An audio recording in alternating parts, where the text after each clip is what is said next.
Envejecer no es una enfermedad, no es una patología. Vamos a ver en esta clase los cambios fisiológicos asociados al envejecimiento. Va a haber en este tema varias teorías. Estas teorías van desde la teoría del simple desgaste o deterioro hasta una teoría en gran parte discutida que se llama error catástrofe. Ahora, por la naturaleza multifactorial del envejecimiento, resulta improbable que una teoría única pueda explicar todos sus mecanismos. Teorías del envejecimiento celular. Vamos a tener teorías estocásticas y deterministas. Las estocásticas hablan que hay un montón de variables aleatorias o fenómenos que se producen al azar y que de la única manera que podemos estudiarlos son con cálculos probabilísticos. Todo esto llevaría, esta acumulación de acontecimientos perjudiciales, serían debido a exposición de factores exógenos adversos, y siempre considerando al genoma, al ADN como eje protagonista, y que todo esto llevaría a un deterioro de la homeostasis del medio interno con la consecuencia del envejecimiento celular. Las deterministas son diferentes, después las vamos a ver, donde acá describe un número limitado de variables conocidas que siempre van a evolucionar de igual manera cuando un fenómeno se reproduce. Se estudia un fenómeno y siempre tiene una reproducción igual. Por eso no es necesario recurrir a un cálculo probabilístico. Dentro de estas teorías estocásticas están las teorías genéticas. Por ejemplo, la número 1, que es la teoría de la regulación génica, va a hablar que establece que cada especie tiene un conjunto de genes que van a ser los determinantes que aseguren el desarrollo y la reproducción celular. Esa duración de la fase de reproducción va a depender de una capacidad de defensa del organismo ante determinados factores adversos. Si esto se afectara, si esa capacidad de defensa se afectara, generaría un envejecimiento por ese desequilibrio de esos factores que han permitido el mantenimiento de la fase en reproducción celular. Es decir, que tenemos un tiempo de reproducción y hay un conjunto de genes que se encargan de que se prolongue ese tiempo. Si tuviéramos un desequilibrio de esa parte, de esos genes, la capacidad de defensa caería y entonces caería también los tiempos de reproducción y desarrollo celular. En el segundo caso, teoría de la diferenciación terminal, el envejecimiento celular se daría por una serie de modificaciones en la expresión génica, es decir, se comportaría esto en la última parte de la diferenciación celular. Y esto hace hincapié en los efectos adversos sobre la regulación génica. La tercera, la de la inestabilidad del genoma, habla de que si ese genoma es inestable, va a causar envejecimiento porque se producen modificaciones a nivel del ADN, por consecuente ARN y por consecuente proteínas. Todo esto sabemos que es una cadena donde el ADN se modifica, el ARN se modifican y las proteínas también, siendo esas proteínas funcionales a la célula, cuando están afectadas, van a provocar un envejecimiento. Hay teorías de la mutación somática, donde Szilard habla de que el envejecimiento se debe a una acumulación de mutaciones en el ADN nuclear de las células somáticas. Comfort habla que ese envejecimiento tendría que ver con lesiones del ADN, pero a nivel mitocondrial. Y Michael y Fleming hablan de que ese desequilibrio que tiene la mitocondria, en donde no puede hacer una buena reparación, va a generar una caída en el metabolismo, una caída en el ATP, por la consiguiente pérdida del funcionamiento fisiológico celular y muerte final. Hay una teoría muy aceptada de Hartman que habla de los radicales libres, después vamos a hablar un poquito más, que la generación o formación de radicales libres serían los causales del envejecimiento celular. La teoría del error, o de Orgel, habla que las proteínas empezarían a ser sintetizadas cada vez con más errores, y esas proteínas fabricadas defectuosamente también generarían un metabolismo más defectuoso hasta conducir a la muerte celular. Esto ha sido estudiado, pero no ha sido probado, porque esto debería ser una constante de que a mayor envejecimiento celular, obtención de más proteínas defectuosas, y esto no ha sido observado. Hay otra teoría de Sheldrake donde él habla de la acumulación de desechos, por ejemplo la lipofucsina, la cual al acumularse estos desechos provocarían un mayor envejecimiento y posterior muerte celular. Todas estas que acabamos de ver son las estocásticas, y como teorías deterministas hablábamos de una serie de procesos de envejecimiento que ya están programados innatamente dentro del genoma de cada organismo. Es decir, las deterministas hablan como que, bueno, esto ya está programado y no se puede hacer mucho. Se han observado, se han estudiado cambios acumulativos que tienen que ver con el envejecimiento celular, donde se habla del calcio extracelular, un aumento del hierro y potasio intracelular, una disminución del volumen celular o de la disminución de la respiración celular, disminución de los sistemas enzimáticos, acumulación de lipofucsina, alteración de distribución de fosfolípidos y colesterol, pérdida de celularidad sin reemplazo, o riesgo y asociación de mutaciones oncogénicas celulares con la senescencia celular.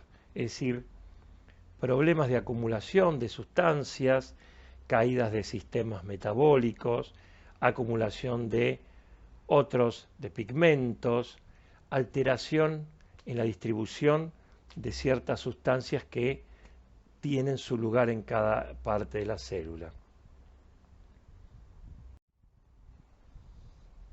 ¿A qué se refiere el término apoptosis? La apoptosis es la muerte celular programada o el suicidio celular programada. Muchas veces sirve para destruir una célula normal o para controlar el desarrollo y crecimiento celular. Cuando hablamos de la proteína P53, hablamos muchas veces de esa proteína que la denominamos guardián del genoma, porque nos va a cuidar ese ADN sano. Y cuando decimos relación P53 apoptosis, bien, cuando tenemos una célula que va a reproducirse, se va a dividir en dos, en el periodo G1 de la vida de la célula o del ciclo celular, hay un estudio, hay un chequeo de ese ADN si está sano o no. Si está sano, puede pasar, puede dividirse y yo puedo hacer dos juegos de ADN. Imagínense que tengo un juego de ADN en una célula y tengo que duplicarlo. Pero nunca querría duplicar un juego de ADN que esté defectuoso, porque entonces tendría dos juegos defectuosos, con consiguiente dos células defectuosas. Por lo tanto, el ADN va a ser de alguna manera estudiado antes de copiarlo. Si ese ADN está normal, fenómeno, se va a poder duplicar y se va a poder generar de una célula 2. Ahora, si ese ADN tiene una falla, lo que tengo que hacer es detener el ciclo celular. ¿Cómo lo hago? Ese ADN dañado por ciertas sustancias genera una estimulación a nivel génico para la fabricación de proteína 53. Y con ese ADN dañado, la proteína P53 va a acumularse en el citoplasma. Esa acumulación va a generar una activación o una estimulación de una parte del genoma donde va a fabricar otra proteína que es la P21, y esa proteína P21 va a poder bloquear una asociación entre dos sustancias que son la CDK2 y la ciclina. Cuando la CDK2 y la ciclina están unidas, ¿sí?, el ciclo celular está activo. Como yo quiero detener ese ciclo celular para ver si puedo o no arreglar ese ADN, la P21 hace como una traba entre la CDK2 y la ciclina y de alguna manera bloquea esa asociación y logra detener el ciclo celular. Entonces, hay muchos procesos de reparación del ADN, de los cuales, si esos procesos sirven para reparar ese ADN, bien, una vez que ese ADN esté reparado, ya no va a haber más proteína P53, porque no se va a estimular más su fabricación. Si no hay proteína 53, no va a ser estimulada la fabricación de proteína P21, y si no hay más P21, no va a bloquear más esta asociación de la CDK2 con la ciclina. Al verse libre esta asociación de la CDK2 con la ciclina, es decir, arranca nuevamente ese ciclo celular y ese ADN se va a duplicar. Ese ADN que se arregló ya está normal y se puede duplicar. En el caso que esos procesos de recuperación de ADN o de arreglo del ADN no pueden arreglarlo, ahí se propone hacer una muerte celular mediante la apoptosis. Bien, vamos a tener varias funciones de la P53, como arreglar el ADN, es decir, detener e impedir el daño del ADN, ¿sí? Bueno, de alguna manera regular la proliferación anormal celular, generar apoptosis fisiológicas, disminuir la angiogénesis, la fabricación de vasos sanguíneos, y reducir la resistencia a la quimioterapia. Cuando se pierde la P53, va a haber una inestabilidad genómica, porque no voy a poder regular ese ADN, va a haber un aumento en la proliferación celular, va a haber inhibición de la apoptosis de esas células que deberían destruirse por ser defectuosas, se va a potenciar la angiogénesis y va a haber un aumento a la resistencia de la quimioterapia. Las mutaciones de la P53 se asocian con pronósticos muy malos, es decir, tenemos genomas, una parte del ADN, donde está la información para fabricar P53. Si ese genoma se afecta, yo voy a tener una afectación para generar P53. Y al no tener P53, va a ocurrir todo lo que estábamos hablando recién. En este caso vemos una serie de parámetros empleados como marcadores biológicos del proceso de envejecimiento, donde muchas personas pueden mostrar, gracias a estos marcadores biológicos, si su proceso de envejecimiento está acelerado o no, o es un proceso de envejecimiento normal, ¿sí? Donde hay factores generales que afectan tanto a hombres como mujeres, donde hablamos, para nombrar algunos, de la visión cercana, la capacidad de visión cercana, fuerza muscular, eh, eh, aclaramiento de creatinina, ya lo van a ver en el poder eliminar desechos tóxicos por parte de los riñones, la presión de pulso, el índice metabólico basal, etc. Y después vamos a tener factores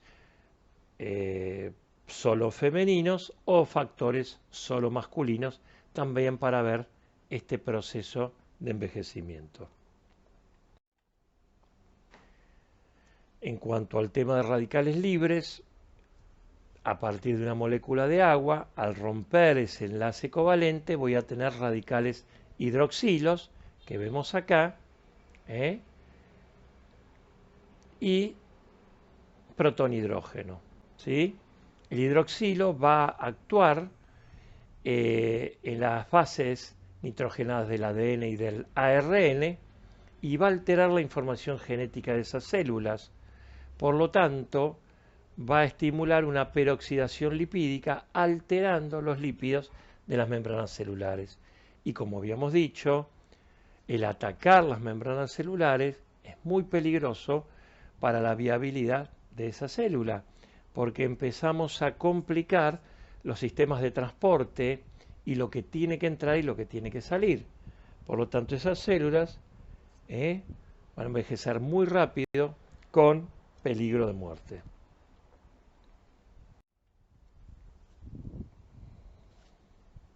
Otra consecuencia de la oxidación por radicales libres es la impregnación en los órganos vitales por pigmentos en el citoplasma celular, es decir, acumulación de pigmentos. Por ejemplo, pigmentos lipídicos como la lipofucsina que aumentan con la edad e interfieren, por ejemplo, ciertas funciones celulares como capacidad de reserva de sistemas y órganos, donde disminuiría esa capacidad de reserva, problemas en el control homeostático de poder equilibrar el medio interno, de mantenerlo constante y también de poder adaptarse en forma menor a las agresiones del entorno.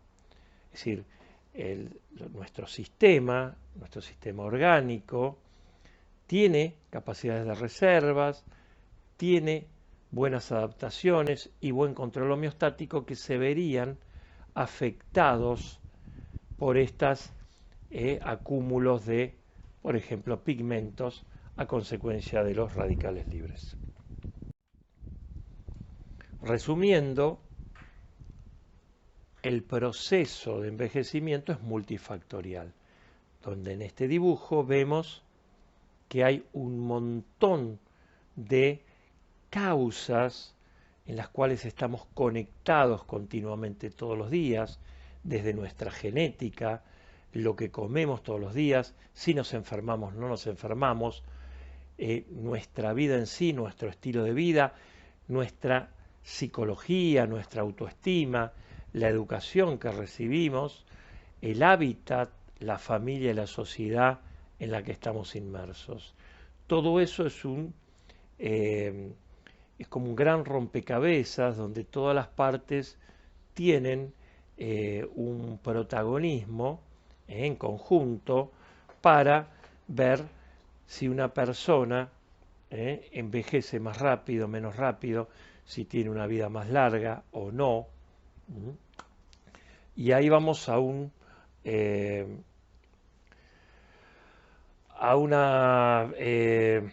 algo que dice la OMS, a la Organización Mundial de la Salud, que habla del envejecimiento activo, que ese envejecimiento debe ser una oportunidad de salud una oportunidad de participación y seguridad para mejorar nuestra calidad y nuestra cantidad de vida.